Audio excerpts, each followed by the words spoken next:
I'd like to talk about compound growth. Compound growth is an exponential relationship, but it deals with money, and so it has a special name, compound growth. You frequently hear financial institutions talk about compound growth of your savings account. So let's talk about it in terms of a savings account. You put $500 into a savings account, and the savings account earns 6% interest, and you leave it there for 5 years. Okay, so at zero, the time you start, you put $500 in, and we're going to have one year, 2 years, 3 years, 4 years, 5 years. Okay, so I know that my growth is 6%, and 6% as a decimal is 0.06. So that's my growth rate. Remember, the percent is always the growth rate.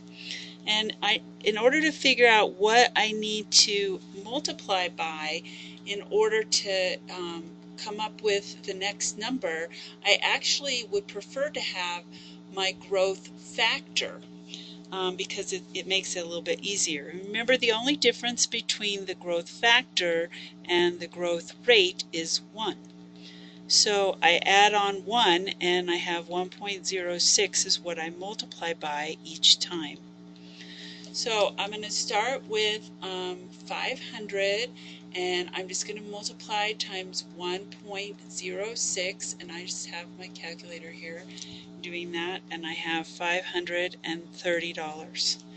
And then once again, I'm going to multiply times 1.06, but this time I'm not going to multiply 500 times 1.06, but I'm going to multiply 530 times 1.06, and now I have $561.80. And then I'm going to go ahead and do it again, and this time I'm going to be multiplying $561.80 times 1.06. And this time I have $595, and I'm going to round up to 51 cents. And then I do this again, multiply times 1.06, and again I'm multiplying times the $595, not the original $500. So this time I have $631, and I'm going to round up to 24 cents. I'm going to do that one more time, and I come up with $669, and I'm going to round to 11 cents.